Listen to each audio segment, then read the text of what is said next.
शुरुआत करते हैं अब कुछ सवालों के साथ। जैन साहब, क्योंकि आप आए हो, आपके आने से पहले ही इतने सारे सवाल आ चुके थे मेरे पास कि मेरे पास बहुत चॉइस बची भी नहीं थी। सबसे पहला सवाल जो आया है वो है नैन्सी जी का, मेंबर भी है हमारी। प्रीमियर एक्सप्लोजिव पे इनका कहना है कि ये बार बार रेजिस्टेंस पे आके रुक रहा है और ये आके फिर से वहीं खड़ा हो गया है, तो क्या ये रेजिस्टेंस पर ब्रीच करेगा या निकल जाएगा? तो जिस तरीके से अप्रोच कर रहा है रेजिस्टेंस को, बार बार हमने यही डिस्कस किया है कि 666.65 इस लेवल के ऊपर जैसे ही टिकेगा, पहला टारगेट नहीं कहना चाहिए, पहला रेजिस्टेंस बनेगा 726 रुपए का, क्योंकि वो वीकली पे एक छोटा सा ऑर्डर ब्लॉक और स्विंग आई दोनों है। और 726 निकलते ही से 900 950 की तरफ बढ़ेगा, तो 50% की अपसाइड है।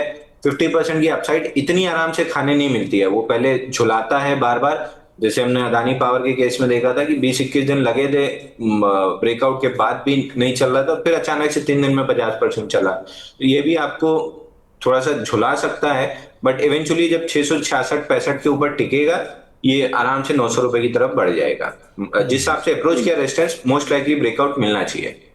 ओके। कुछ और नामों में एक साईं प्रवीण साहब का सवाल आया है सांघवी मूवर्स को लेकर।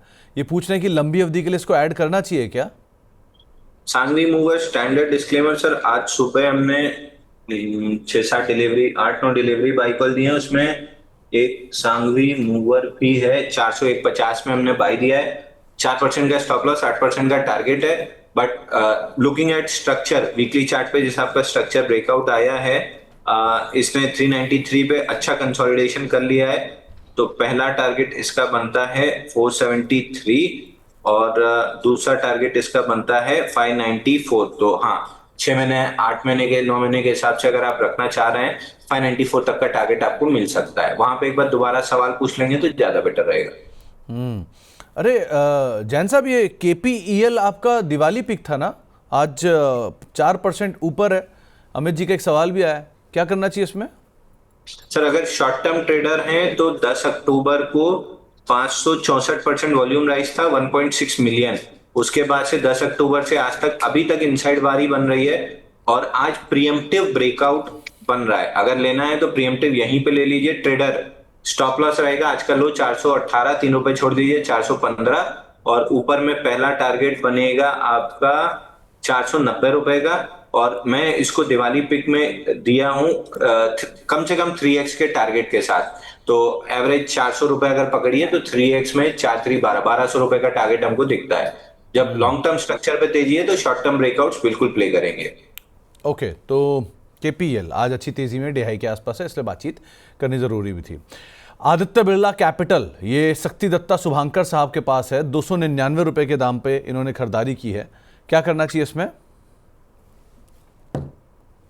Birla capital, AB capital, sir AB capital में ट्रेलिंग स्टॉप लॉस 299 हमने डिस्कस किया था, उसको अब रिवाइज कर लेना चाहिए 308 रुपए पे। 308 तोड़ता है तो एक बार प्रॉफिट बुक करके एग्जिट कर लेना चाहिए। वर्टिकल एक्सटेंशन है 155 से 330 रुपए तक, तो ट्रेलिंग स्टॉप लॉस टाइट करना चाहिए। फ्रेश लॉन्ग्स की कोई भी गुंजाइश नहीं है। एक एबी, कौन सा बाई थी? एबी नहीं, आदित्य बिरला का जी एक स्टॉक चलता हुआ दिख रहा था, अभी एक बार मैं चेक कर लेता हूँ, थोड़ी देर में देख के मैं बताऊंगा। आदित्य बिरला का एक स्टॉक चला था आज। आदित्य बिरला रियल एस्टेट, ये हमने डिस्कस किया था कि बाउंस बैक में 1930 तक जा सकता है, मोमेंटम बना है, लेकिन फ्रेश बाइंग के लिए अब लेट हो चुके हैं। एक सवाल दीपक सिंह साहब का आया है, इनके पास इन्फीबीम एवेन्यू है, 10 रुपए के दाम पे खरीदारी है, और प्रिज्म जॉनसन 176 रुपए के दाम पे खरीदारी है। क्या करें इन दोनों में? Sir Infibeam standard disclaimer, clients long हो सकते हैं। ये हमने लास्ट वेडनेसडे को बाय दिया था, मोमेंटम आया नहीं, उस दिन थोड़ा सा चला था, उसके बाद से मोमेंटम आया नहीं। आज भी प्रीएम्प्टिव मोमेंटम बना है। 3-4-5 दिन में अगर ये स्टॉक नहीं चला तो हम एग्जिट कर लेंगे। बट जिस आपका वीकली चार्ट पे स्ट्रक्चर है, 24 रुपए से 26 रुपए के बीच के टारगेट बनते हैं। अगर हम एग्जिट भी कर लेते हैं, time wise stop loss hit होता है, एग्जिट भी करते हैं, तो नेक्स्ट जब प्रीएम्प्टिव बाई बनेगा हम दोबारा वापस से बाई देंगे। तो हमारी एक्टिव वॉच लिस्ट में 24 से 26 रुपए हमको इन्फीबीम जाते हुए दिख रहा है। सौरभ गोयल साहब हमारे मेंबर हैं, इनके पास टाटा केमिकल के शेयर हैं, नई एंट्री करने की इच्छा भी रख रहे हैं। नंबर्स भी आए हैं टाटा केमिकल के, और नंबर्स के बाद शेयर में आज शुरुआती रिएक्शन भी था, 2-2.5% नीचे कामकाज कर रहा है। क्या करना चाहिए इसमें? सर इसमें 900 990 की रेंज है। आज गैप के साथ इस रेंज को तोड़ा है, तो आई वुड सजेस्ट कि मतलब मैं इन स्टॉक्स में ब्रेकडाउन तो प्ले करता ही नहीं हूँ, क्योंकि ये बहुत जल्दी रिवर्स करते हैं। तो मैं अभी अवॉइड लिस्ट में डालूंगा। जैसे ही ये स्टॉक 900 रुपए 20 पैसे के ऊपर क्लोज करेगा, मैं फटाफट इसमें री एंट्री मारूंगा। अगर मेरे पास नहीं है तो फ्रेश एंट्री, अगर है तो एवरेज, और अगर एग्जिट कर दिया पैनिक में तो री एंट्री। तीनों केस में 900 रुपए 20 पैसे अब जैसे ही निकालेगा, वीक लॉन्ग्स एलिमिनेट हो चुके रहेंगे, शॉर्ट कवरिंग ट्रिगर होगी, 990 जाएगा। फ्रेश बाइंग 900 रुपए 20 पैसे के ऊपर क्लोज करने के बाद ही करना है। तो एक राय आपको दी गई है, खासतौर से टाटा केमिकल के रेफरेंस में आप कहां पर इसको लॉन्ग अगर करना चाह रहे हैं तो कहां कर सकते हैं। चिराग पारिक साहब ने सवाल भेजा है, इनके पास तमिलनाडु पेट्रो के शेयर हैं 130 रुपए के दाम पर, 6 से 8 महीने का नजरिया है। और दूसरा, इन्होंने 260 रुपए पे एनएलसी इंडिया खरीद रखा है, और ये दोनों में इनका सजेशन 6 महीने का है। क्या करें? एनएलसी इंडिया में सर 288 रुपए और 199 रुपए की रेंज बनी हुई है फिलहाल। रेंज के अपर एंड से वीकली चार्ट पे 1 2 3 4 5 हफ्ते पुल बैक किया है, छठवां हफ्ता है, तो पुल बैक कंप्लीट लग रही है। 10 वीक मूविंग एवरेज कैचअप हो गया, तो यहाँ से एनएलसी इंडिया 288.40 तक जाते हुए दिख रहा है। 288.40 निकले, मतलब वो ब्रेकआउट अगर सस्टेन हो जाए तो आंख बंद करके फिर ले लीजिएगा। 400 450 के टारगेट खुल जाएंगे। मैं 288.40 के ऊपर जब क्लोज कर लेगा तब कंफर्टेबल होऊंगा लॉन्ग करने में, क्योंकि प्रीएम्प्टिव थोड़ा सा कंफर्ट नहीं दे रहा। हालांकि वॉल्यूम स्ट्रक्चर और सारी चीजें अच्छी हैं, बट समहाउ वो गट फील नहीं आ रही है। तो 288.40 निकलने के बाद मेरे लिए स्टॉक काफी बुलिश रहेगा, मैं बायर रहूंगा। टीएनपीएल पे आ जाए तो वीकली चार्ट पे अच्छा स्ट्रक्चर बन रहा है, जिसका ब्रेकआउट बनेगा ऊपर में 175 यानी 176 रुपए के ऊपर। तो 176 निकलते ही इसमें फ्रेश एंट्री लेनी चाहिए।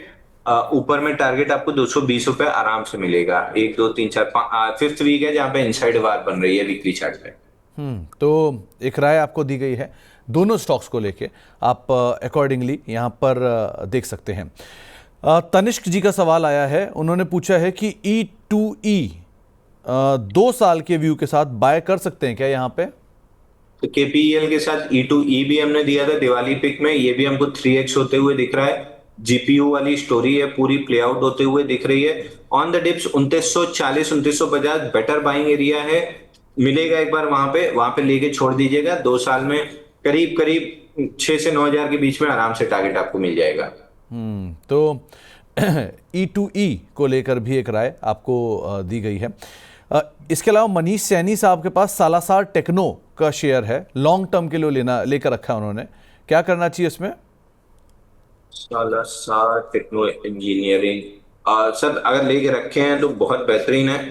बाकी लेके रखना चाहिए नहीं था, क्योंकि बाइंग क्लाइमेक्स के बाद स्टॉक एकदम से 79% पिट चुका है। बट लोअर एंड से बहुत बेहतरीन बाइंग आई है।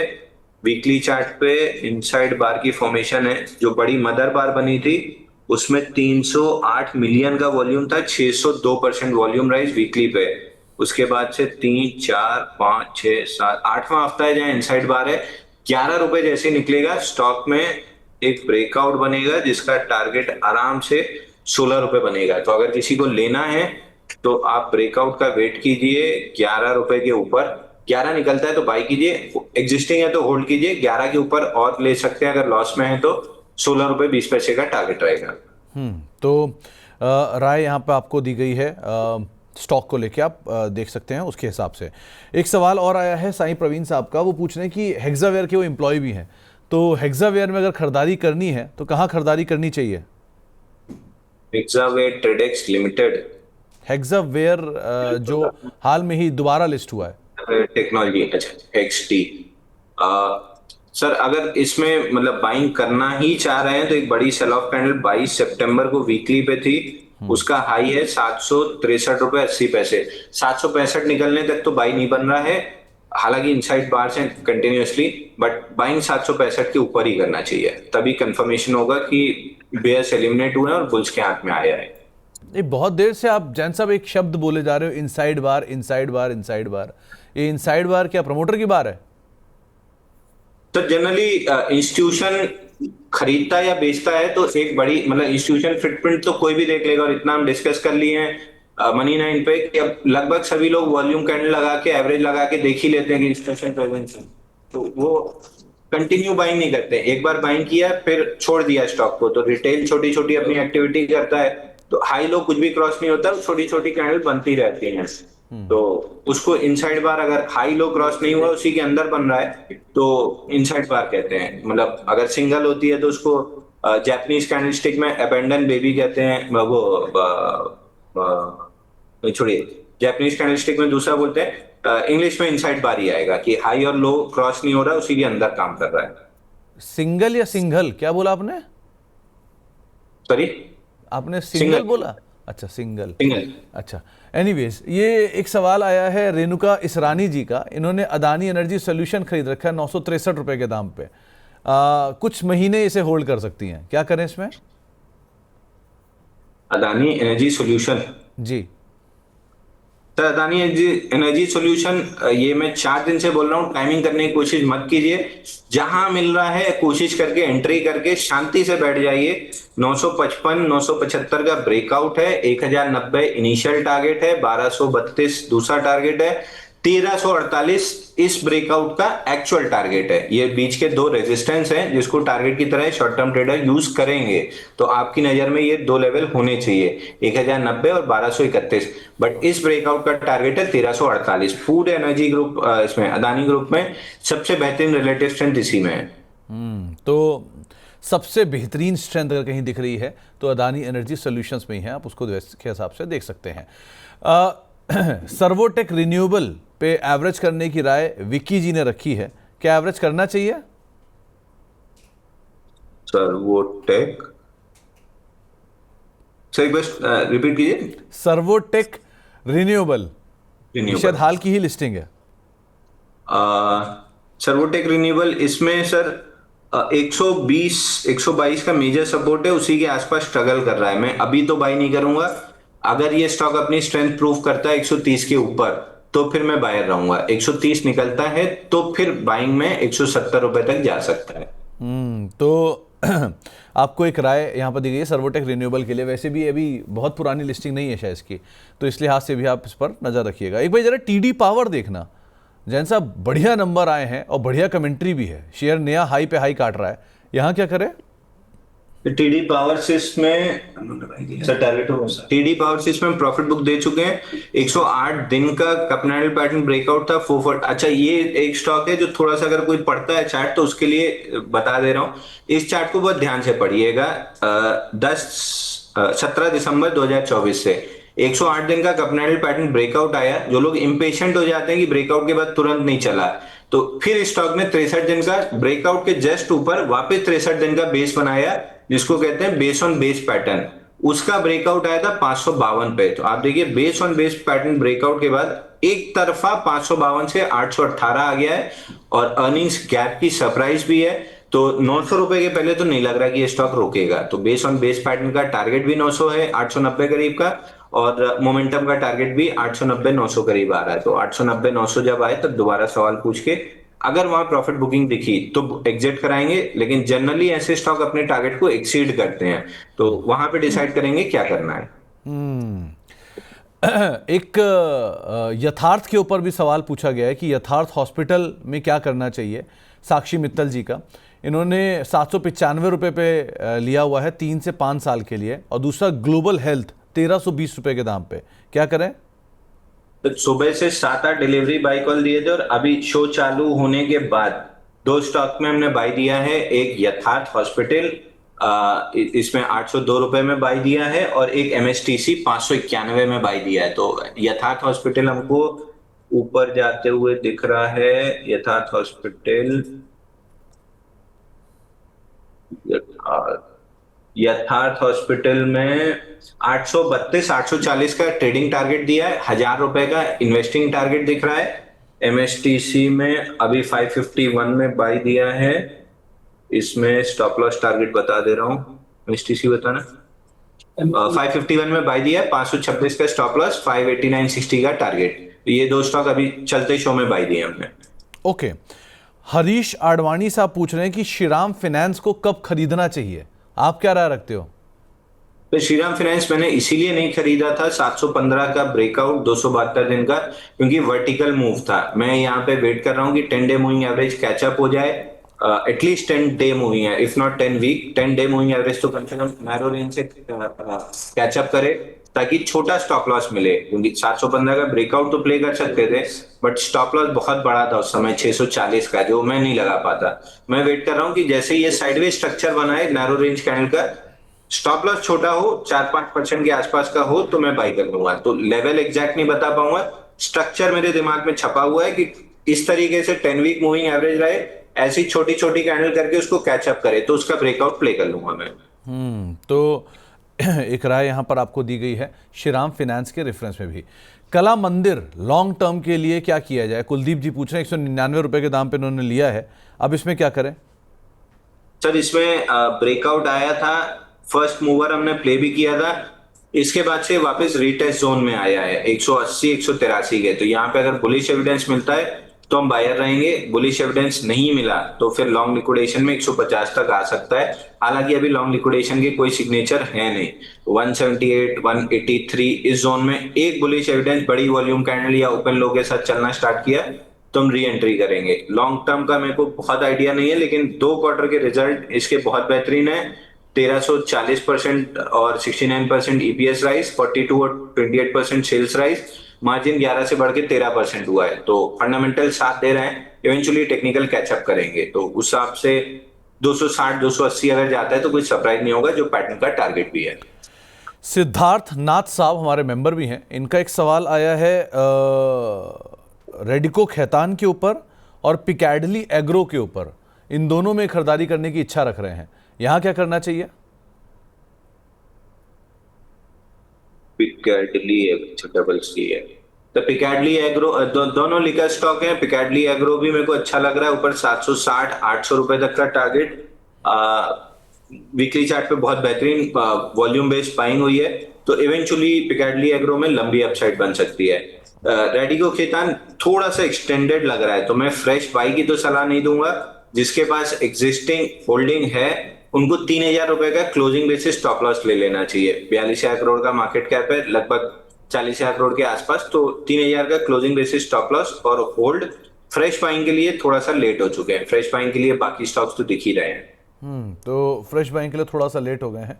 सो अभी के लिए आप रेडिको को अवॉइड कर सकते हैं एक बार, क्योंकि अभी चला हुआ काफ़ी है, नए हाइस के आसपास ही है, और अच्छे अच्छे नाम आपको कुछ देर पहले बताए हैं, आप उनको भी अकॉर्डिंगली फॉलो कर सकते हैं।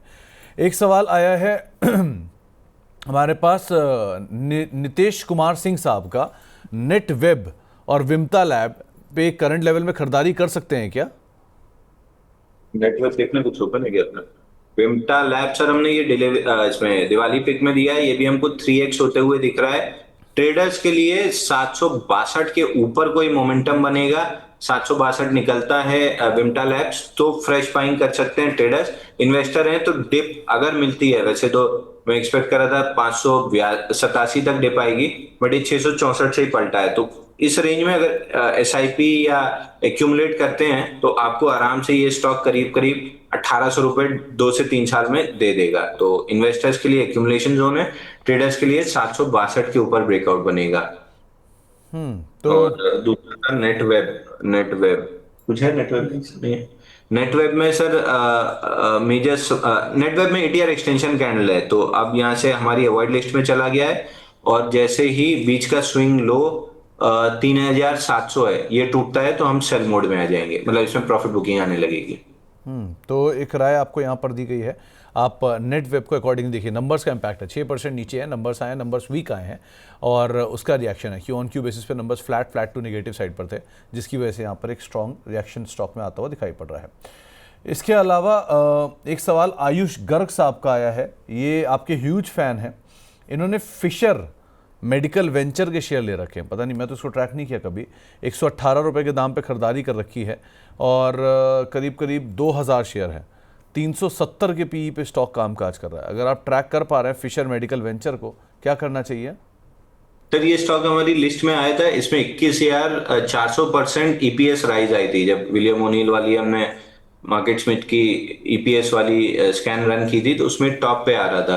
पूरा एक पैटर्न बना हुआ है। 119 के ऊपर जैसे ही टिकना स्टार्ट करेगा, ब्रेकआउट बनेगा, इसमें लंबी मूव आ सकती है क्योंकि 2 क्वार्टर के रिजल्ट अच्छे आए हैं, तो इवेंचुअली इंटरेस्ट आएगा।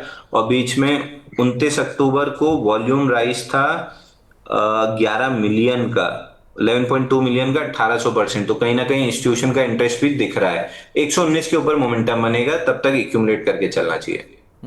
तो एक राय यहाँ पे आपको दी गई है फिशर मेडिकल वेंचर को लेकर। जरा इसका चार्ट लगाइए डायरेक्टर साहब, 5 साल का सिचुएशन वहाँ थोड़ी सी क्लियर होगी किस तरीके से शेयर चला है।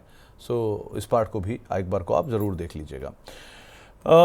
एक सवाल आया है नीवा बूपा पे, गुंजन जी का सवाल है। इनफैक्ट 2 शेयर है, पहला है नीवा बूपा जो कि इन्होंने 82 रुपये के दाम पर खरीदारी की है, और दूसरा JSW इंफ्रा 308 रुपये के दाम पर खरीदारी की है।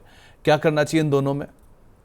JSW इंफ्रा तो एक्यूमुलेशन जोन में है, 294 277, जिसकी पुरानी बस मिस हो गई है, उसको दोबारा अपॉर्चुनिटी मिल रही है री एंट्री की। तो 294 277 की जोन में री एंटर मतलब फ्रेश एक्यूमुलेशन कर सकते हैं। 294 के ऊपर वापस से मोमेंटम बनेगा तो 359 का ऑल टाइम हाई का टारगेट खुल जाएगा। नीवा बूपा में आज स्विंग लो स्वीप किया है 7350 वाले, ऊपर में 77 निकलता है तो 80.89 आएगा। बड़ा अपसाइड 80.89 के ऊपर ही बनेगा। तो अगर किसी को स्कैल्प ट्रेड करना है छोटा सा एक बाउंस बैक के लिए, तो 80.89 तक के लिए प्ले कर सकते हैं। ओके, तो नीवा बूपा के लिए एक राय आपको दी गई है। साथ ही साथ सौरभ जी का एक सवाल आया है, अर्बन कंपनी पे भी उन्होंने एक सवाल पूछा, और सोम डिस्टिलरी क्या नई खरीदारी कर सकते हैं? ये सारे लिकर के शेयर क्यों आए जा रहे हैं बैक टू बैक? जैन साहब, ऐसा क्या हो रहा है? एनीवेज, अर्बन कंपनी और अर्बना कॉप नहीं सर, अर्बन कंपनी और सोम डिस्टिलरी, क्या करें? अच्छा, सोम डिस्टिलरी अगेन वही व्यू है, 137.70 के ऊपर जब निकलेगा तब मैं बाई करूंगा, या फिर 116 के आसपास बुलिश एविडेंस देगा तो मैं बाई करूंगा। तो अभी STBL में कोई भी मोमेंटम नहीं है, 137.70 के ऊपर मोमेंटम बनेगा। हालांकि पुराना स्ट्रक्चर जो बना था 87 वीक्स के कैपिटल पैटर्न का, उसका भी लॉन्ग लिक्विडेशन चल रहा है, तो 116 आने की प्रोबेबिलिटी थोड़ी सी है, वो नलीफाई होगी 137.70 के ऊपर। तो इसमें भी वेट एंड वॉच अप्रोच रहेगा। अर्बन कंपनी अगेन IPO लोज के आसपास स्ट्रगल कर रहा है, बाकी बहुत कोई सेलिंग में वॉल्यूम नहीं है, तो मेरे को लग रहा है कि ये 149 145 की जोन प्रोटेक्ट होगी, 167.85 तक का अपसाइड मिल सकता है। श्रवण सिंह साहब के पास HLE ग्लासकोट और इंडिया ग्लाइकॉल के शेयर हैं, 1 महीने का इनका नजरिया है, वॉल्यूम थोड़े लो रहते हैं, क्या करना चाहिए इनमें? HLE ग्लासकोट, दूसरा कौन सा था सर? India glycol.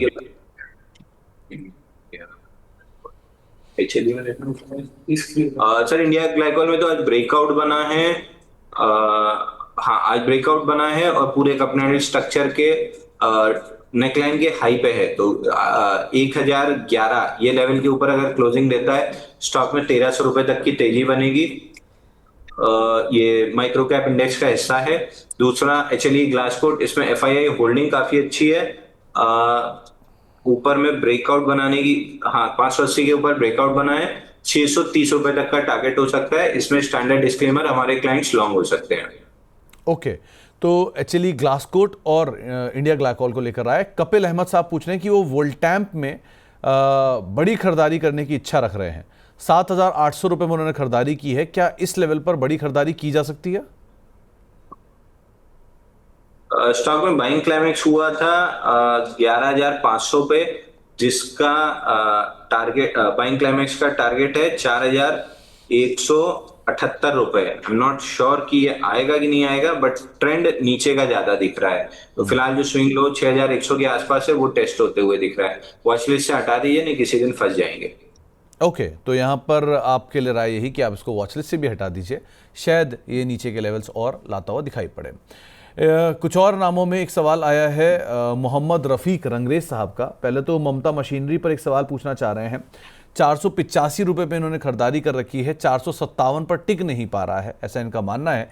दूसरा ग्रीव्स कॉटन, 248 रुपये पर इन्होंने खरीदारी की है, 235 पर टिक नहीं पा रहा है, ऐसा इनका मानना है। तो क्या करें इन दोनों में? सर इसमें तो देखिए, ग्रीव्स कॉटन में लास्ट वीक भी ऑलमोस्ट प्रीएम्प्टिव ब्रेकआउट कैंडल बनी थी। इनसाइड बारी का पूरा प्राइस एक्शन है 3, 6, 8वां 9वां हफ्ता है। तो जैसे ही ये स्टॉक 235 के ऊपर टिकेगा। इसमें 30 से 40 रुपए की, 30 रुपए की तो कम से कम अपसाइड बनेगी, जो 265 270 तक ले जा सकता है। तो मैं बुलिश हूँ स्टॉक पे। बाइंग 235 के ऊपर करनी चाहिए फिलहाल, अगर है तो होल्ड कीजिए। दूसरा, ममता मशीनरी में एक ब्रेकडाउन आया था 458 का, पुल बैक लेके वहीं पे रिजेक्शन आ रहा है। जब तक ये 458 460 नहीं निकालता है, बेरिशनेस बनी रहेगी, शायद ये 385 तक भी आ जाए। तो अगर है तो एक बार होल्ड कर लीजिए, क्योंकि सेलिंग में वॉल्यूम नहीं दिख रहा है। अगर नहीं है तो 460 निकलने का वेट कीजिए। 460 के बाद लेंगे तो 552 रुपए 95 पैसे तक फटाफट मोमेंटम बनेगा। तो एक राय यहाँ पे आपको दी गई है, खास तौर से ममता मशीनरी के रेफरेंस में भी, और दूसरा है क्रॉम्पटन के रेफरेंस में भी।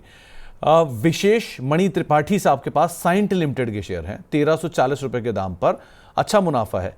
तो ये मतलब वो पूछ रहे हैं कि क्या इसमें से निकलकर यथार्थ में चले जाना चाहिए, आप क्या मानते हो?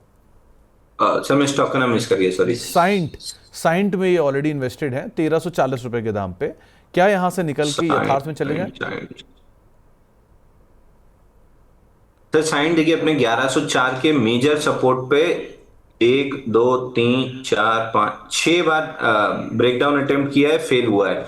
तो जैसे ही इसमें 1242 का ब्रेकआउट आएगा, करीब करीब 1445 तक का टारगेट बनेगा। तो यहाँ पे होल्ड रहना चाहिए, क्योंकि ऑलमोस्ट 1 2 हफ्ता शायद, या और एक आध हफ्ता खींच ले, but probability of going upside 70-75% है। प्रोबेबिलिटी ऑफ गोइंग बिलो 1100 25% की है। तो मैं एग्जिट की सलाह तो नहीं दे पाऊंगा। हाँ, आपके पास नया पैसा है तो आप यथार्थ हॉस्पिटल जरूर एक्यूमुलेट कर सकते हैं।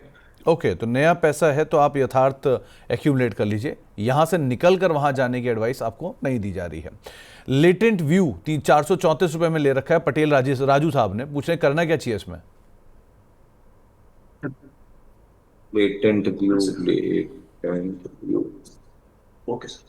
सर लेटेंट व्यू में ब्रेकआउट आज आ गया है। फ्राइडे प्रीएम्प्टिव बाई था, 1.9 मिलियन का वॉल्यूम था, 545% वॉल्यूम राइज था। और जितना फ्राइडे वॉल्यूम किया था उतना अभी कितना 11:30 बजा है, उतना ही वॉल्यूम कर चुका है। तो डे एंड होते होते कम से कम 900,000% वॉल्यूम राइज होना चाहिए। आज भी ओपन लो है, तो ब्रेकआउट जो आया है इसका टारगेट बनता है 503 से 520 रुपए। अगर है तो होल्ड कीजिए, नहीं है आज के लो के स्टॉप लॉस से आप बाय कर सकते हैं। तो आज के लो के स्टॉप लॉस आप बाय कर सकते हैं अगर आपके पास नहीं है तो। अली जेबा साहब ने स्विगी पर एक सवाल पूछा है, 447 रुपए के दाम पे खरीदारी है, क्या करना चाहिए इसमें? तो बढ़ी हुई सेल्स पे लॉस भी बढ़ा है। स्विगी में तब तक अवॉइड करके चलूंगा जब तक प्रॉफिटेबल ना हो जाए। जोमेटो भी प्रॉफिटेबल होने के बाद फटा था स्टॉक, तो इसको भी मैं क्लोजली ट्रैक कर रहा हूं। प्रॉफिटेबल होने के बाद तेजी आएगी। फिलहाल जिस आपका ब्रेकडाउन है 381 आ सकता है। अनिल कुमार पटेल साहब के पास एजीआई इंफ्रा के शेयर हैं 271 रुपए के दाम पे। अब ये पूछ रहे हैं कि इसे 2 महीने के लिए लेना चाहते हैं, कहां स्टॉप लॉस रखना चाहिए इन्हें?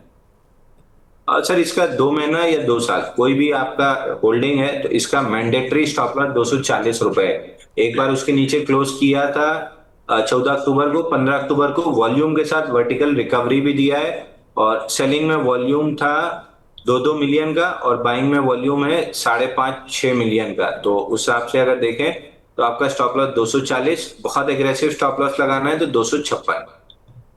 तो आपको एक स्टॉप लॉस बताया गया 256, आपका एक स्टॉप लॉस रहेगा एग्रेसिव साइड पर, बाकी आपको एक राय दी गई है। पारादीप फॉस्फेट 188 रुपए के दाम पर इन्होंने खरीदारी कर रखी है। श्रुति जी का ये सवाल है, और मेरे ख्याल से इसका तो कुछ मर्जर का एक्स भी हुआ है, आप क्या राय रखते हो उस पर? तो मेरी राय अभी भी वही है। 196 के पास डंपिंग एक्टिविटी क्लियरली विजिबल थी, जिसका टारगेट 155 रुपए 63 पैसे है। तो धीरे धीरे करके नीचे हालांकि मैं वर्टिकल डाउन मूव एक्सपेक्ट कर रहा था। 196 जब रिजेक्ट किया था 7 अक्टूबर को, मैं एक ही हफ्ते में मान रहा था कि 155 आएगा, बट धीरे धीरे आ रहा है, बट 155 रहा है। पार्थानाथ साहब ने आपको गुड मॉर्निंग बोला है और सवाल भी पूछा है कि उनके पास पेटीएम और अदानी पोर्ट को ये खरीदना चाहते हैं और शॉर्ट टर्म के लिए, तो आप कोई टारगेट या स्टॉप लॉस इन्हें सुझा पाए दोनों ही शेयरों को लेके? सर देखिए, पेटीएम अब 1271 का जो हमने टारगेट डिस्कस किया था, टारगेट क्या रेजिस्टेंस डिस्कस किया था, वहीं पे स्ट्रगल कर रहा है। तो मे बी यहाँ पे 8-10 हफ्ते इसको कंसोलिडेशन लग जाए, बट जाना इसको ऑल टाइम हाई है। तो मेरी सजेशन ये है कि 8-10 हफ्ते कंसोलिडेशन जब कंप्लीट होके मूव देना स्टार्ट करे तब एंटर कीजिएगा। ऑल टाइम हाई आराम से जा सकता है, बट इमीडिएट में बाइंग मेरे को नहीं दिख रही। दूसरा स्टॉक का नाम Adani port. Adani port. Adani port में अदानी पोर्ट में सर 1485 1500 इस जोन के ऊपर जैसे ही क्लोजिंग करे 1606 का रेजिस्टेंस रहेगा, 2000 का टारगेट रहेगा। अब अदानी पावर में टारगेट कंप्लीट हो गए हैं। नई जो दो तेजी वाले स्टॉक हम प्ले कर रहे हैं अदानी ग्रुप में, पहला है अदानी एनर्जी सॉल्यूशन जिसमें बढ़िया मूव 955 से 990 तक आ गई है, आराम से चलता हुआ दिख रहा है। इसके बाद 1500 निकलने के बाद अदानी पोर्ट्स में हमारा इंटरेस्ट आ जाएगा। अदानी पावर हम टोटली वॉच लिस्ट से हटा चुके हैं। वॉच लिस्ट से हटा चुके हैं, ऐसा क्यों? सर 365 दिन में इसको चलना था 50%, ये 3 दिन में 50% चल गया है। तो टाइम वाइज करेक्शन जो है वो चॉपीनेस इतनी रहती है कि बार बार आपको लगता है ब्रेकआउट आ रहा है और बार बार वो स्टॉप लॉस खाता है, तो हम उसको वॉच लिस्ट से हटा देते हैं। तो एक राय आपको दी गई अदानी पोर्ट के रेफरेंस में भी। साथ ही साथ एक सवाल आया है GPIL, मेरे ख्याल से गोदावरी पावर होगा, ये नागराज जी ने खरीदारी की है 282 रुपए के दाम पर। अब पूछ रहे हैं कि इसमें बने रहें या निकल जाएं? GPIL में ऊपर में मूव तो दिख रही है आते हुए। GPIL हमारे टारगेट डाउन हो चुके हैं, कोई लॉन्ग नहीं है, बट GPIL में पूरा स्ट्रक्चर का ब्रेकआउट है। 286 दिन के कपनल पैटर्न का ब्रेकआउट आया था 15 सितंबर को, जिसका वॉल्यूम था 45 मिलियन, 1553% वॉल्यूम राइज एट 242, जिसका टारगेट है 325 रुपए। तो 325 आते हुए दिख रहा है। फिलहाल आज थर्ड डे ऑफ इनसाइड बार है डेली पे, तो जैसे ही ओपन लो के साथ चलेगा हम वापस से बाई देंगे। प्रवीण नुन्नीवाल साहब का एक सवाल आया है, इन्होंने SBFC के शेयर ले रखे हैं, 115 शेयर हैं 700 रुपए के दाम पे। अब ये पूछ रहे हैं कि इसमें प्रॉफिट बुक करें या बने रहें? SBFC में IPO बेस ब्रेकआउट 94 पे आया था, बहुत बेहतरीन वॉल्यूम के साथ, जिसका पहला टारगेट मतलब रेजिस्टेंस या एक्सटेंशन टारगेट कह सकते हैं 120 का था। उसके बाद से कंसोलिडेट कर रहा है ऑन द वीकली चार्ट, कम से कम 12-13 हफ्ते हो चुके हैं। अब वापस से ब्रेकआउट अटेम्प्ट ले रहा है। ये स्टॉक 180 रुपए तक जा सकता है। बहुत ज्यादा अगर छेड़छाड़ करेंगे तो कहीं बीच में छूट जाएगा। 105 रुपए का क्लोजिंग बेसिस स्टॉप लॉस लगा लीजिए, क्योंकि 13,000 करोड़ का मार्केट कैप है। 105 क्लोजिंग बेसिस स्टॉप लॉस, 180 का target. 105 closing basis stop loss और 180 का टारगेट आप SBFC फाइनेंस में मेंटेन कर सकते हैं। 120 रुपए के आसपास ये भी कामकाज करता हुआ दिखाई पड़ रहा है। एक सवाल आया है संदीप कुमार साहब का, ये पूछ रहे हैं कि केनरा बैंक के 300 शेयर हैं 93 रुपीज़ के दाम पर, 50% प्रॉफिट है। पहले तो सारा थैंक्स ये आपको कर रहे हैं और एक बड़े प्रशंसक भी हैं आपके। अगर 200 शेयर ये सेल कर दें और 100 शेयर फ्री के हो जाएंगे तो क्या इन्हें होल्ड कर सकते हैं?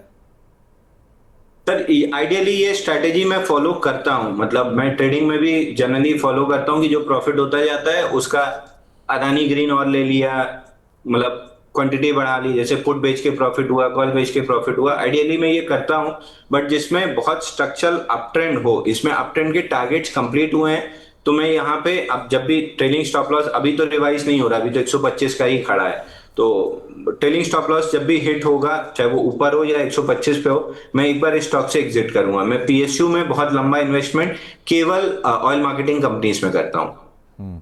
ऐसा क्यों? वहां पे मतलब सूखा सूखा धंधा है, तेल आया रिफाइन करके भेज दिया, कोई खास मैनेजमेंट, अगर मतलब मोटी बुद्धि वाली मैनेजमेंट भी बैठ जाए तो आपको करना कुछ नहीं है, बस तेल की सप्लाई आती रहे, मतलब तेल की सप्लाई आती रहे और आप बेचते रहो। एक रिफाइनरी और एक डायरेक्ट मतलब जो पेट्रोल पंप पे माल बेचते हैं, तो सूखा सूखा धंधा है। ओके। किर्लोस्कर न्यूमेटिक स्वप्निल साहब ने लिया है 1497 रुपए के दाम पे, 50 शेयर है, क्या करना चाहिए इसमें? किर्लोस्कर न्यूमेटिक में मोमेंटम नहीं है, 1090-1100 के सपोर्ट जोन को होल्ड कर रहा है। अगर इस स्टॉक में 1218 का ब्रेकआउट बनता है तो मैं इंटरेस्टेड रहूंगा प्ले करने में। 1218 के ऊपर रिलेटिव स्ट्रेंथ वापस लौट आएगी। बाकी किर्लोस्कर ब्रदर और इंजीनियरिंग में भी, इंजीनियरिंग में अगर ट्रेड करना चाहें तो 1160 तक का एक अपमूव दिख रहा है। किर्लोस्कर में केवल किर्लोस्कर इंजीनियरिंग में ही मोमेंटम है। किर्लोस्कर ब्रदर भी एक बार चेक कर लेता हूँ, चलते सब साथ ही में नहीं, ब्रदर्स में भी नहीं, केवल किर्लोस्कर इंजीनियरिंग में है। वॉल्यूम के साथ ब्रेकआउट बना है 4 मिलियन का 28 अक्टूबर को। इसका टारगेट 1160 रुपए है। ओके, किर्लोस्कर एक इंजीनियरिंग। पूना वाला फिनकॉप 528 पे खरीदा हुआ है रोहित कुमार साहब ने, पूछ रहे इसमें करना क्या चाहिए? तो पुणे वाला फिनकॉप अभी फिलहाल पुल बैक कर रहा है। पुल बैक में 469 का लेवल है, 469 से मैं वापस से बाइंग देखूंगा। 66 वीक्स का कप एंडल पैटर्न ब्रेकआउट है, तो जब तक ये 66 वीक्स का cup handle pattern breakout fail नहीं होता है तब तक मेरे लिए स्टॉक तेजी में बना रहेगा, और अपसाइड लगभग 700 से 800 रुपए की बनेगी। ठीक है। श्रवण सिंह साहब के पास अजमेरा रियल्टी है और आदित्य विजन है, 1 महीने का नजरिया है, कोई विजन दिख रहा है क्या आपको इसमें? अजमेरा रियलिटी और Aditya vision limited. Aditya vision अच्छा लग रहा है सर, आईपीओ बेस ब्रेकआउट आया है। एवीएल नंबर ऑफ वीक्स, इसमें सर 40 हफ्ते का आईपीओ बेस ब्रेकआउट आया था 15 सितंबर को। उसके बाद से ऑलमोस्ट इनसाइड बार 3 हफ्ते बनी है, 7वां हफ्ता है। जैसे ही 582 के ऊपर सस्टेन करना स्टार्ट करेगा, ले लेना चाहिए, बहुत टाइमिंग करने की कोशिश नहीं करनी चाहिए। 525 के स्टॉप लॉस से ले लेना चाहिए। अगर ये आईपीओ बेस ब्रेकआउट वर्क किया तो करीब करीब 900 रुपए का टारगेट मिलेगा। तो खोने को यहाँ से 50-60 रुपए है, पाने को लगभग 50% की अपसाइड है। तो बहुत टाइमिंग करने की जगह ले लेना ज्यादा बेहतर है, क्योंकि बहुत कम आईपीओ स्टॉक्स में, मतलब आईपीओ बेस बहुत कम बन रहे हैं इस समय, तो जिसमें बने हैं अच्छे चले हैं। अजमेरा रियल्टी में ब्रेकआउट फेल हो रहा है 1084 पे, और एविडेंस की जरूरत है बाई या सेल कुछ भी करने के लिए, तो 2-4 दिन समय देंगे इसको। ओके, इनफैक्ट इसमें एक और बड़ा ट्रिगर भी है। ये कंपनी बिहार और झारखंड की साइड पे इसका मेजर कामकाज है। सो हो सकता है, ये मैं आदित्य विजन की बात कर रहा हूँ, तो क्योंकि वही रीजन में इलेक्शन भी है और एक बहुत स्ट्रॉन्ग डिमांड अभी कंज्यूमर ड्यूरेबल की गई भी है, जो कि हमने रिसेंटली बात की थी मैनेजमेंट से एक कंपनी के। तो हो सकता है ये डिमांड वाला पार्ट यहाँ पर भी टेलविंड के तौर पे और नंबर्स में रिफ्लेक्ट भी हो, तो उस हिसाब से आप नज़र रखिएगा। 36-37% ऊपर आ चुका है। पुष्पा सेठी जी हमारी मेंबर भी हैं, इनके पास कमिंस इंडिया के शेयर हैं 4,310 रुपये के दाम पे, क्या करें इसमें? कमिंस में 425 दिन का कपनाडल पैटर्न ब्रेकआउट है 4100 पे।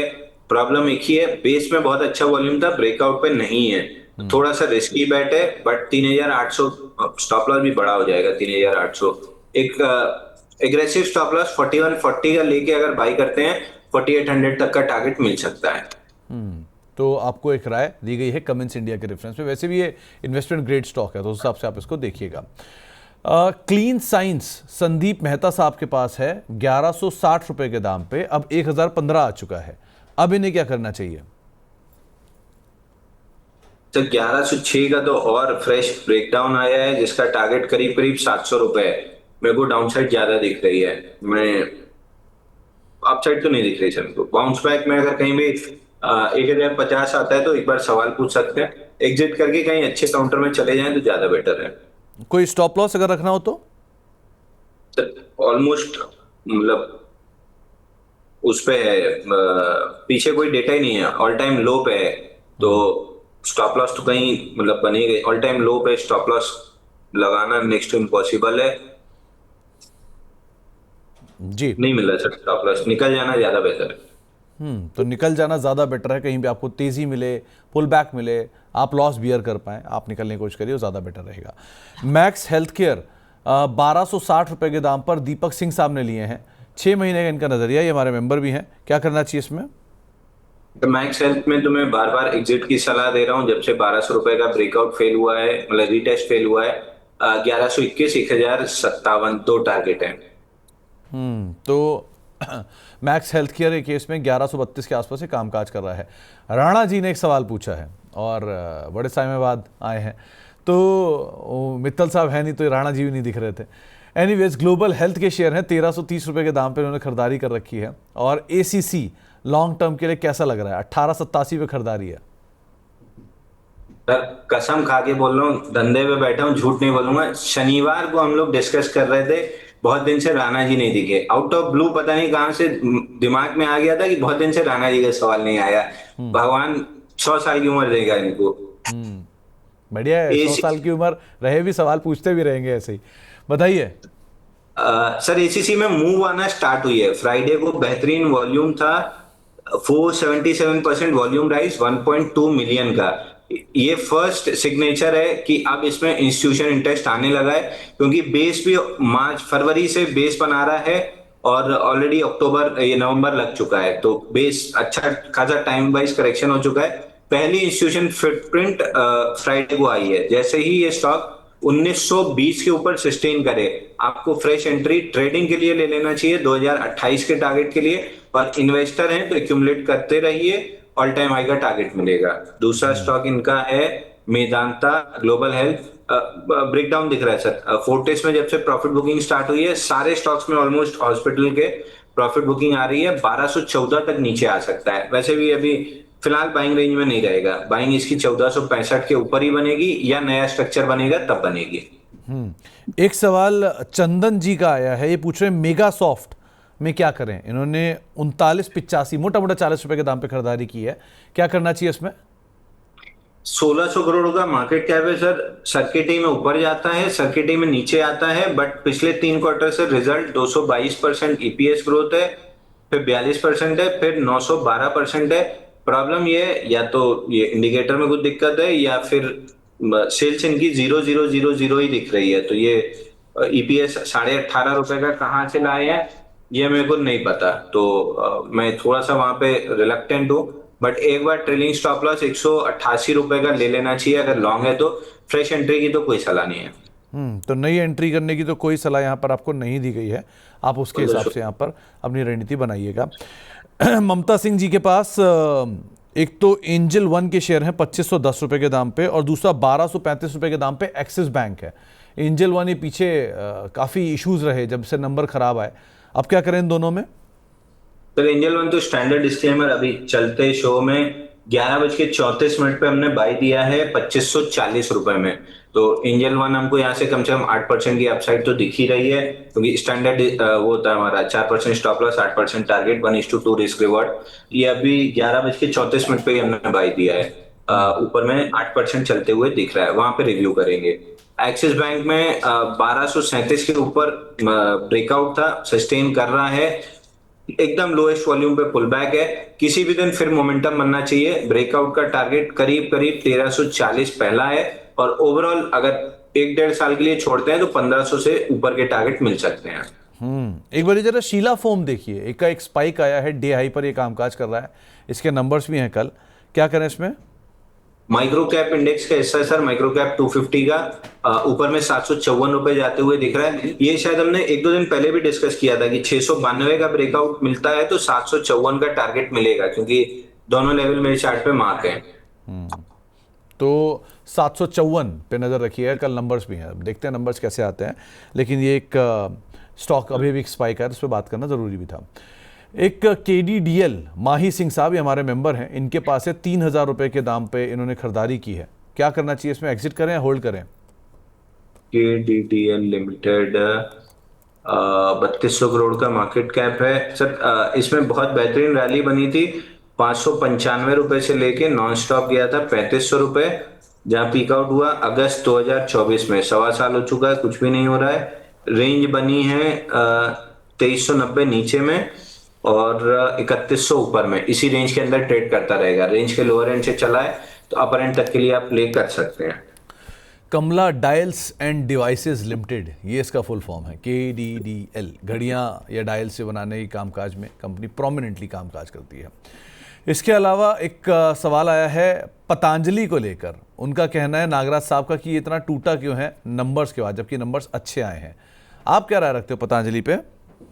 तो पतंजलि में वैसे भी कुछ नहीं हो रहा है, 19 अगस्त 2024 से जो रेंज बनी है, अपर एंड है 660 रुपए के आसपास का, लोअर एंड है 534 के आसपास का। अपर एंड से रिजेक्ट हुआ है तो लोअर एंड तक आ सकता है, 534 रुपए के आसपास लोअर एंड है। अगर उसका ब्रेकडाउन मिलता है तो डाउन मूव कंटिन्यू होगी, नहीं मिलता है तो वापस अपर एंड जाएगा। प्रवीण जी का एक सवाल आया है, पूछ रहे हैं रिगाल रिसोर्स के अंदर क्या IPO बेस ब्रेकआउट दिख रहा है आपको?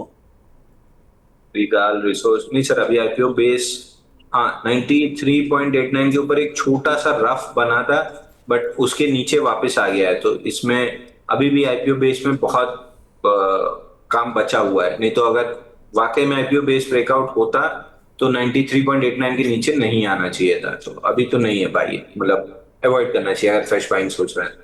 ओके, राकेश मौर्य साहब हमारे मेंबर हैं, नायका में क्या करना चाहिए? Nykaa again IPO base breakout हमने जो प्ले किया था 145 पे 225 रुपए के आसपास, उसका टारगेट 315 है। वीकली चार्ट पे 1 2 3 ये चौथा हफ्ता है जहाँ इनसाइड बार है। 10 वीक मूविंग एवरेज कैचअप हो गई है, तो जिसने नहीं लिया पुराना वो यहाँ पे ले सकता है। स्टॉप लॉस 320 रुपए का closing basis, target 300 sorry 200, stop loss 200 के 225 रुपए का रहेगा क्लोजिंग बेसिस, और टारगेट रहेगा 315 का इनिशियली। और आईपीओ बेस्ड ब्रेकआउट का टारगेट ऑल टाइम हाई है 429 रुपए। ब्लू स्टोन 713 रुपए के दाम पे खरीदारी है, क्या करना चाहिए इसमें? ब्लू स्टोन में आईपीओ के हाई के ऊपर वहीं घूम रहा है 707 रुपए के आसपास, एकदम टाइट रेंज में है। तो प्रोबेबली किसी भी दिन ब्रेकआउट आ सकता है। और आईपीओ बेस्ड ब्रेकआउट पे बहुत लोगों के स्टॉप लॉस भी कटे हैं। तो अगर नेक्स्ट अटेम्प्ट लेता है ब्रेकआउट का, मेरे को नहीं लगता बहुत ज्यादा लोग रिटेलर्स अटेम्प्ट करेंगे। तो 740 के ऊपर री एंट्री करनी चाहिए। अगर आप एग्जिट कर चुके हैं तो होल्ड कीजिए। 740 निकलते ही से 1000 रुपए तक चल सकता है। संदीप कुमार साहब के पास इंडियन होटल के शेयर हैं 570 रुपए के दाम पे। अब उनका सवाल ये है कि क्या यहाँ से वो मुनाफा लेकर पूरा या आधा केपीईएल में स्विच कर जाए? केपीएल बातचीत में डे हाई पर है। बिल्कुल नो ब्रेनर, इसमें तो सवाल ही नहीं पूछना चाहिए था, एकदम तुरंत कर लेना चाहिए। तो आप वहां से स्विच करके केपीएल में जा सकते हैं। आधार हाउसिंग एमएस ज्योति साहब के पास है, क्या करना चाहिए? बड़े प्रशंसक भी हैं आपके। आधार हाउसिंग फाइनेंस सर 517 के आसपास घूम रहा है। 242 डेज का ब्रेकआउट था 516.80, उसी के आसपास घूम रहा है। तो probably base on base pattern बनाने के मूड में है, बट स्ट्रक्चर पॉजिटिव है, ब्रेकआउट ऑलमोस्ट इंटैक्ट है। तो मैं बुलिश हूँ। 800 रुपए मेरे को दिख रहा है। मोमेंटम शायद बहुत जल्दी ना आए। ये सेकंड बेस, जैसे अभी हमने एक स्टॉक डिस्कस किया बेस ऑन बेस वाला, ये सेकंड बेस बना के फिर चलेगा। ये क्या, कौन सा बेस ऑन बेस, क्या बोला आपने? सर एक पैटर्न बेस पैटर्न बनता है, ब्रेकआउट लेने के बाद दूसरा पैटर्न बनता है, तो बेस ऑन बेस पैटर्न बनते हैं कहते हैं। तो ये बॉटम ऑन बॉटम भी बनता है क्या? पैटर्न जनरली कंटिन्यूएशन मैं देखता हूं तो तेजी के बाद बनता है, तो not exactly bottom, but higher low बनाने के आसपास रहता है। ओके, चलो। एक सवाल आया है नवीन फ्लोरिन के ऊपर। ये पटेल साहब पूछ रहे हैं, इन्होंने नंबर्स भी अच्छे हैं नवीन फ्लोरिन के, अब वो नई खरीदारी करने की इच्छा रख रहे हैं, तो क्या करना चाहिए इसमें? नवीन फ्लोरिन सुबह डिस्कस हुआ था, बाई नहीं दिया है, बट अर्निंग्स कैप के साथ चला है सर। आराम से 8,000 रुपए तक के टारगेट तो आने चाहिए। और पुराना जो बेस ब्रेकआउट था 4773 पे, दोनों के टारगेट 7 से 8,000 रुपए हैं। तो पहले 7,000 आने दीजिए, वहां पे रिव्यू करेंगे। तो 7,000 आने दीजिए, वहां पर एक बार को रिव्यू करना होगा। लाला जी, ये हमारे मेंबर हैं, इनके पास जी एंटरटेनमेंट के शेयर हैं 103 रुपए के दाम पर, और ये पूछ रहे हैं काफ़ी दिनों से 101 रुपए के आसपास ही घूम रहा है। 99 का एक स्टॉप लॉस बताया था, अब क्या करना चाहिए? सर इसको हम फ्राइडे 102 रुपए में निकल चुके हैं। हालांकि स्टॉप लॉस अगर आपको लगाना है तो 99 रुपीज का लगा के रख सकते हैं। मेरा time wise stop loss cut गया था, क्योंकि लेने के 8-9 दिन तक नहीं चला, तो मैं इतना लंबा नहीं वेट कर पाता हूँ, मेरा पेशेंस खत्म हो जाता है। मैं 102 रुपए में निकल चुका हूँ। 99 मतलब एग्जिट दे चुका हूँ अपने क्लाइंट्स को। 99 रुपीज का अगर स्टॉप लॉस लगाते हैं और वापस ये 102.35 के ऊपर टिकता है, तो 113 रुपए 81 पैसे, 123 रुपए 70 पैसे तक आएगा। ऐसा नहीं है कि निकल गए तो वॉच लिस्ट से हट गया, वॉच लिस्ट में बिल्कुल बना हुआ है। जिस भी दिन ओपन लो के साथ और वॉल्यूम आता है 50 डे एवरेज वॉल्यूम का 25-30% भी पहले 15 मिनट में हो जाता है, हम तुरंत री एंटर भी कर लेंगे। ये हंसे थे आप, क्या हुआ था जैन साहब? व्हाट्सएप पे मैसेज आया था सर एक्चुअली, ओके, वो देख के हंस गए। बढ़िया, मतलब चैट भी कर लेते हो आप, शो भी कर लेते हो, चार्ट भी देख लेते हो, ब्रेकआउट भी देख लेते हो, बॉटम प्लस बॉटम भी देख लेते हो, बड़ी बात है। एनीवेज, सौरभ गोयल साहब पूछ रहे हैं कि आईएफएल मंथली चार्ट पर कप एंड हैंडल पैटर्न का ब्रेकआउट है क्या? आप बताइए, दिख रहा है क्या आपको? बिल्कुल है सर। आईएफएल में प्रीएम्प्टिव बाई करके हम निकल भी चुके हैं, but inverse head and shoulder भी कह सकते हैं, कप एंड हैंडल भी कह सकते हैं। इसका ब्रेकआउट बना है, नंबर ऑफ वीक्स हैं 69 वीक्स का। प्रीएम्प्टिव बाई करके हम एक बार निकल चुके हैं। अब अगर 535 के ऊपर ब्रेकआउट सस्टेन करता है तो फिर हम बाई करेंगे। इसका ब्रेकआउट का टारगेट करीब करीब 700 से 800 रुपए बनता है। तो एक राय आपको दी गई है, आप उसके हिसाब से देख सकते हैं आईएफएल फाइनेंस को लेकर। राजेश जट साहब के पास गुजरात गैस के शेयर हैं, सो 517 रुपए के दाम पे, इसमें एवरेज करें या निकल जाएं? गुजरात गैस निकल जाएगी सर। इसमें एमजीएल, आईजीएल, गुजरात गैस, ये जो सितंबर नवंबर 2024 में जो फॉल आई थी, वो कुछ प्राइसिंग या कुछ सप्लाई के इशू की वजह से उसके बाद से उभर नहीं पाए स्टॉक्स। इनसे निकल के आप आईओसीएल, एचपीसीएल, बीपीसीएल में घुस गए होते तो आईओसी नहीं आया, लेकिन बाकी दो ऑल टाइम हाई से थोड़ा सा ऊपर ही है। आईओसी भी धीरे धीरे आ जाएगा, तो इनसे अच्छा ऑयल मार्केटिंग कंपनी में चले जाइए, आपका पैसा बन जाएगा। तो ऑयल मार्केटिंग कंपनीज में चले जाइए, आपके लिए ज़्यादा बेटर सिचुएशन, ज़्यादा बेटर एवेन्यूज़ वहाँ पर खुलते हुए दिखाई पड़ सकते हैं, आप उसको देख सकते हैं। हाईटेक पाइप निहारिका जी ने लेने की इच्छा रखी है, और आप अक्सर डिस्क्लेमर देते रहते हैं कि आपके पोर्टफोलियो में है, क्या कहोगे आप? सर अगेन वही सेबी रूल्स हैं, और ऑडिट इतनी स्ट्रिक्ट होती है सेबी की, मैं रिस्क बिल्कुल नहीं लेता है। इन 3 स्टॉक्स पे मेरा कोई भी मतलब buy sell stop loss target नहीं है।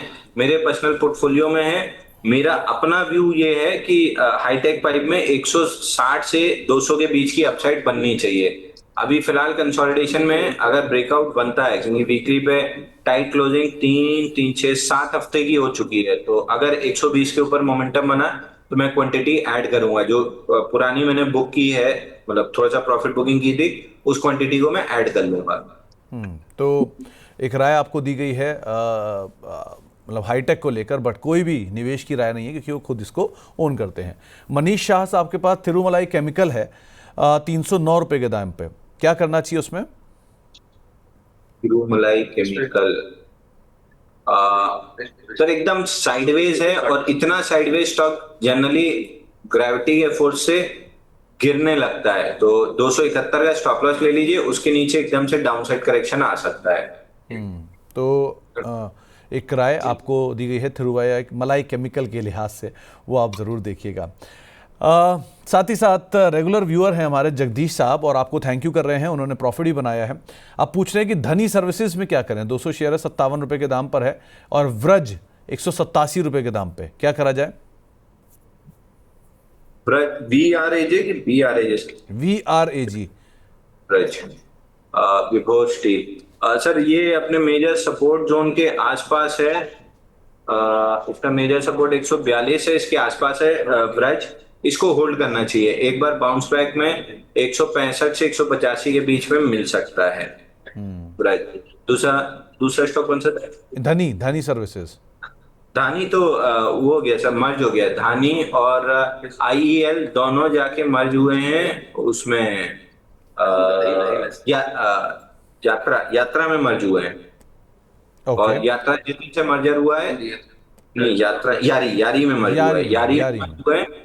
और तब से यारी अपर सर्किट चल रहा है। तो एक बार यारी अगर आपके पास वो बेच इसके बदले वो मिला होगा तो होल्ड करना चाहिए यारी को। ओके। एक अंकित नेहरा साहब के पास आरएस इंफ्रा के शेयर हैं, हमारे मेंबर भी हैं, इन्होंने 165 रुपए के दाम पे खरीदारी कर रखी है। अभी पूछ रहे हैं क्या इसमें से निकलकर वो अर्बन कंपनी में चले जाएं? कौन सा स्टॉक है सर उनका? आरएस इंफ्रा से निकलकर urban company. Aris infra, ARIS infra नहीं सर, एरिस इंफ्रा हमको तेज लग रहा है। 179 का ब्रेकआउट लेते से स्टॉक में 208 रुपए तक जाते हुए दिख रहा है, तो इसको तो होल्ड करना चाहिए। ये स्टॉक मेरे को पसंद है। तो यहाँ पर आप बने रह सकते हो, इनफैक्ट ज़्यादा बेटर सिचुएशन में आपको ये दिखाई पड़ रहा है। कुछ और सवालों में एक सवाल आया है LTF को लेकर, LT फाइनेंस होगा मेरे ख्याल से। सत्तू यादव साहब पूछ रहे हैं कि इसमें करना क्या चाहिए, पीछे बहुत चला है, अब थोड़ा शांत है। 400 हफ्ते का बेस ब्रेकआउट था, 401 हफ्ते का बेस ब्रेकआउट था 183 पे। तो फुल पावर है, कोई भी तरीके का मतलब ना कोई पुल बैक ना कोई करेक्शन, एक तरफा ऊपर है। तो अब स्टॉप लॉस बढ़ा के 264 रुपए का क्लोजिंग बेसिस कर लीजिए और आराम से मोमेंटम प्ले करते रहिए। बट ये चीज याद रखिए कि 225 का जो 181 का जो ब्रेकआउट है उसका टारगेट भी 400 रुपए है, तो हाफ वे थ्रू तो ऑलरेडी हो चुका है। अब स्टॉप लॉस टाइट रखना चाहिए। लुपिन के शेयर हैं एकता मौर्य जी के पास 1920 रुपए के दाम पे। अब वो पूछ रहे हैं कि इसमें एग्जिट का प्राइस बताइए और साथ साथ री एंट्री का प्राइस बताइए। सर लुपिन मेरे को ये फार्मा एज एन इंडेक्स बहुत अच्छा नहीं लग रहा है। एक ट्रायंगल पैटर्न बन रहा है, फार्मा इंडेक्स 24,800 निकलता है तो फिर कुछ तेजी आ सकती है। उसमें लुपिन सबसे बेहतरीन स्टॉक है, लेकिन लुपिन के साथ भी प्रॉब्लम ये है 491 वीक्स का कपनैंडल ब्रेकआउट आया था, उसके बाद से ऑलमोस्ट 62 हफ्ते हो गए, 65 हफ्ते हो गए हैं बेस ऑन बेस बनाते हुए, तो पता नहीं कब चलेगा। बट अगर फार्मा इंडेक्स चलता है तो लुपिन आपको आराम से 3,000 प्लस के टारगेट देगा, बट समय कितना लगेगा ये नहीं पता है। तो स्टॉप लॉस लगाइए 1750 का, नहीं है तो फिर मोमेंटम का वेट कीजिए 2050 के ऊपर। ओके, एक बार जरा वापस केपीएल लेके आइए। थोड़ी पहले हम बात कर रहे थे जैन साहब से इस पे, और 436 के आसपास था उस समय। बातचीत में ये शेयर 450 पहुंच गया, इनफैक्ट डे हाई पर आया और अच्छी तेज़ी इसमें लोअर लेवल से आज के सत्र में ही देखने को मिली।